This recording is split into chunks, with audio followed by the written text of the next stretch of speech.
હાજી બોલો હા દરેક મિત્ર, આપની ઓળખાણ નહીં આપતા આપને શું પૂછવું છે? મેં તમારું ડોક્યુમેન્ટ તો જોઈ લીધું છે. હા નમસ્કાર સર. હા નમસ્કાર. હા સર, આપણે કે બહારની નકલમાં આપણે પેલું ફસલ કોઈ વાર લગતા નહીં, તો આપણે નોંધાવી તો કઈ રીતે નોંધાવી શકાય? હવે જૂની ફસલ તમારી નોંધાશે નહીં. તમારી 21, 22, 22, 23, 23, 24 ની બાકી છે. હા તમે નો નોંધતા હોય તો એક લેખિતમાં અરજી આપો. સાંભળો, આપણે. હા સાહેબ. લેખિતમાં એક સાદી અરજી આપો. એમાં તલાટી હા મંત્રીને ઉદ્દેશીને જ આપવાનું, પ્રતિશ્રી તલાટી મંત્રી.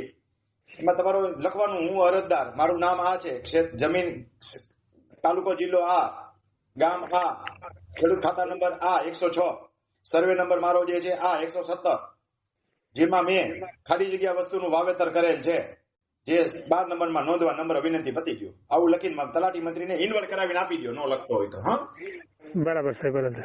બરોબર છે. હા હા સાહેબ, બીજો સાહેબ એક પ્રશ્ન હતો થોડો મારે. હા બોલો બોલો. સાહેબ દાખલા તરીકે આપણે છે, હું બી આદિવાસી છું અને સામે બી આદિવાસી છે, તો હા. એ મારે એની જમીન લેવી હોય તો એને બીજી કેટલી જગ્યા બચવી જોઈએ તો મારા નામે થઈ શકે? પહેલા તો તમારે પરમિશન લેવી પડશે.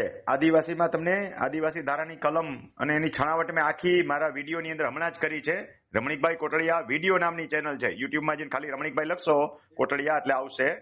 એમાં હા. વિડીયો ચેનલની અંદર મેં આદિવાસીના જોગવાઈઓ અંગેનો ઉલ્લેખ કરેલો છે. હા, એટલે પેલા પૂર્વ પરમિશનમાં મૂકો, એ સિવાય કઈ કરતા નહીં, નહીતર જમીન શ્રી સરકાર થશે પાછી. હા હા અને એટલે કેસ મેં બી એવું ચાલશે. સાંભળ્યું કે એમને બી બીજી બચવું જોઈએ અમુક નિયમ, તો હા મેં કહ્યું એટલે સાહેબ. મેં આખી છણાવટ કરી છે, વાંચી લ્યો.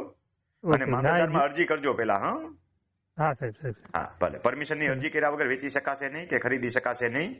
હા હા સાહેબ, ઓકે સાહેબ. ભલે, આવજો ભાઈ. થેન્ક યુ હવે સાહેબ. નમસ્કાર સાહેબ. ચાલુ રાખો ખાલી. ખેડૂત મિત્રો, જો તલાટી મંત્રી તમારા વાવેતરની નોંધ ન કરતા હોય તો મેં આ ભાઈને જે રીતે માહિતી આપી એ રીતે ઇન્વર્ટ કરાવી દેજો.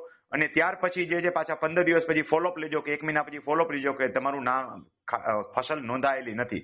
તમે ત્રણેય ફસલ એકી સાથે પણ નોંધાવી શકો છો અથવા અલગ અલગ પણ નોંધાવી શકો છો. સામાન્ય રીતે તમે મૌખિક નોંધ કરાવવા જાઓ એટલે તલાટી મંત્રી નોંધી લેતા હોય છે, પણ તમારા કોઈ કેસની અંદર ન નોંધાતી હોય ને સતત 3 વર્ષ ન નોંધાયેલું હોય તો લેખિતમાં અરજી આપી દેવી જોઈએ અને એની ગંભીરતા પણ સમજી લેવી. ભલે ભાઈ. ઓકે સાહેબ. નમસ્કાર સાહેબ. Thank you. નમસ્કાર, આવજો.